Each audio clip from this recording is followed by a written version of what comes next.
Are you ready to uncover the latest housing trends shaking up the Heber Valley housing market?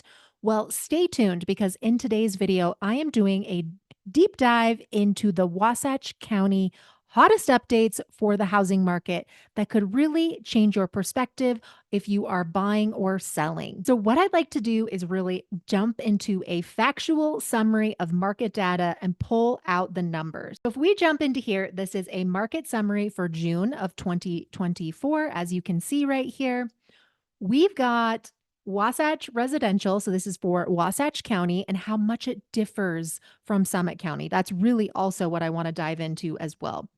The differentials between the two. And this is also for residential. So for single family, condo, and townhome. So as you can see, the number of new listings is starting to tick up a little bit. If we look at the new median list price, it's quite a bit under what the actives are up here. And that could also be due in large part to a lot of the new product coming online. That is Jordan Ridge. That is really that entry price point townhome pricing, the Lennar, the Coyote Ridge, the Toll Brothers.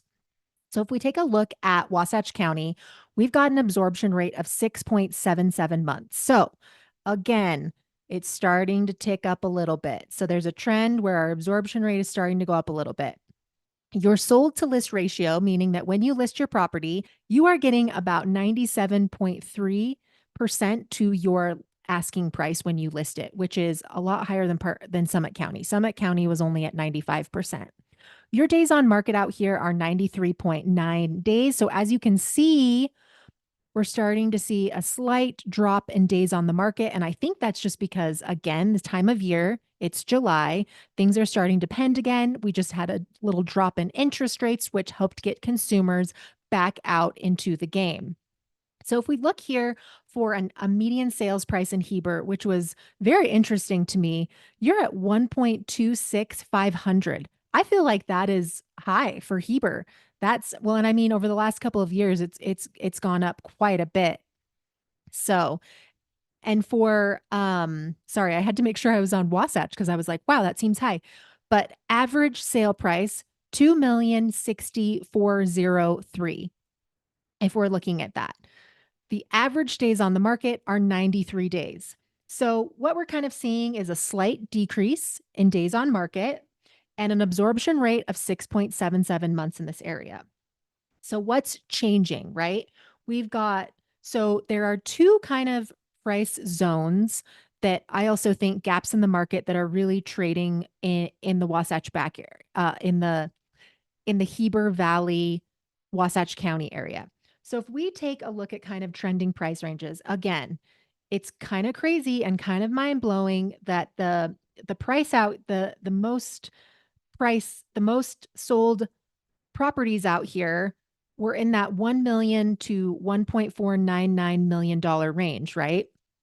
So that 1 million to 1.5 seems to be a very hot range for Heber as well.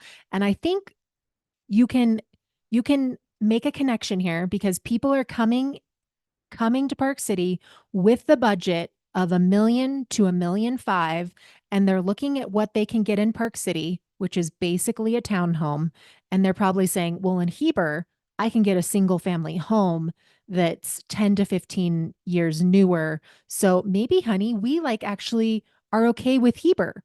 So I think that could be a trend that's happening as people see what they actually get in Park City for 1 million to 1.5 million and realize, okay, I get either a townhome or a property that's 30 to 40 years old that's going to need lots of work. If I just go out maybe to Heber, just 30 minutes away to 35 minutes away, I can actually get a larger house, more value for my money, a newer property. And if you're okay with being a little bit further out, then I think, which I think people are kind of going, maybe that's okay. That seems to be a price point that is trending in Heber. You also have the 1.5 to 1.9 million. So that again, that seems to be a really hot price point for people. And that could also be because they come to Park City, they see what they get for $2 million, and it's basically a fixer upper. It needs a lot of work. And then the interesting part is that we also have a really hot market in the 400,000 to 499 range. And I think that is basically because of all the first time home buyers, they have to go to Heber, and everybody that is a first time home buyer is buying in that Jordanelle Ridge. They're looking at Lennar and Coyote Ridge. And maybe I don't think you can get anything at Toll Brothers between those prices. You're at 8 for Toll Brothers.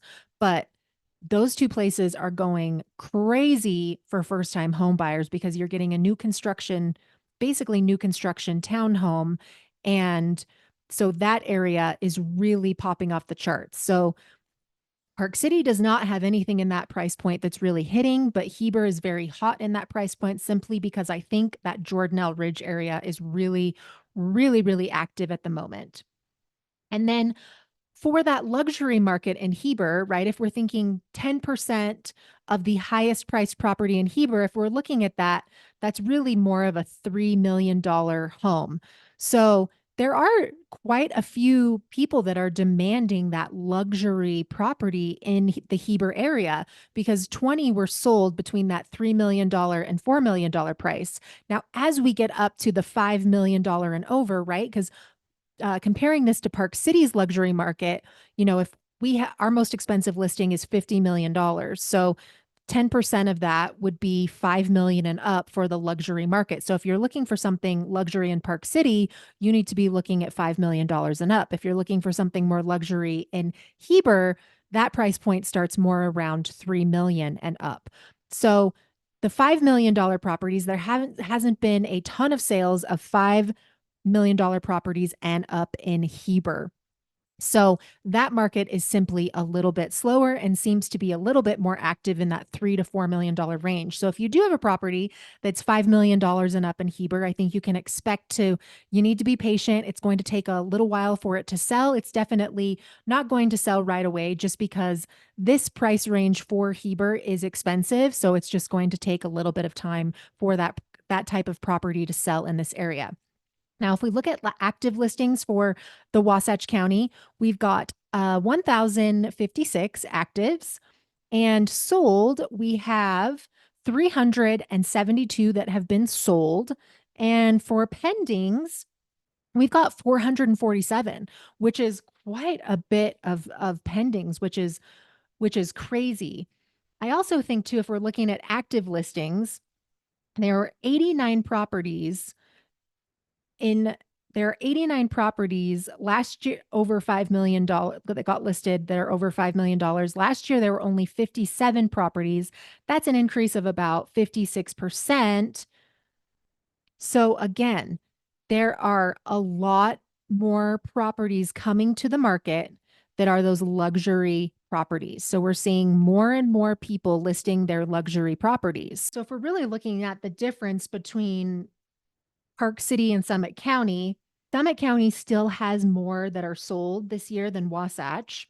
They're pretty close on pendings. So I think for Wasatch County, the things to take note is that, yes, interest rates have come down just a little bit, which is phenomenal news, right? And then again, we're having a rate cut in September.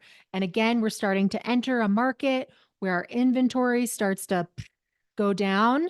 So if we have lower interest rates and we're not getting as many listings coming to the market, then what is that going to create? It's going to create a very high demand because more consumers are going to enter the market. People are going to want to buy. And so that could potentially drive prices up, and it could make it a lot more of a competitive environment if you are a buyer. So just keep that in mind, that our inventory starts to decrease right around that time.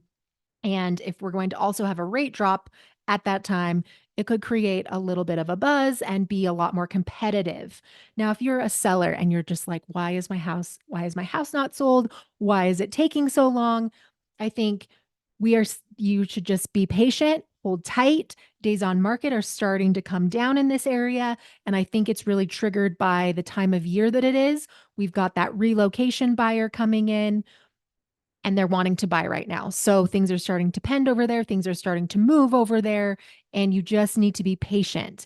And if you still haven't had anything go under contract or sell in the next 2 months, then you should definitely likely have some action coming in September when those rate cuts happen, because the interest rate went up again right around May. It went up to 7%. And the market was really, really quiet. Very, very quiet. There was not a whole lot going on. And it really didn't start to pick up again till July 4th. July 4th, all of a sudden, my phone was ringing off the hook. I had a million people wanting to see the property or people calling and asking about it, which was a good sign. Okay. So if you are thinking about selling your property in the Wasatch County area, interview me. I always tell people, do you want an agent who's just going to stack listings and do nothing for you? Or do you want someone who's going to aggressively market your property to as many qualified buyers as possible who are going to pay your price or more? If that sounds interesting to you, please reach out to me. My information is always dropped down in the description link down below. And if you're somebody who wants to know what's going on in your neighborhood, I can do these reports specifically for your neighborhood, do a Zoom call with you, meet with you in person, have a phone call. Let's talk about what's trending in your neighborhood.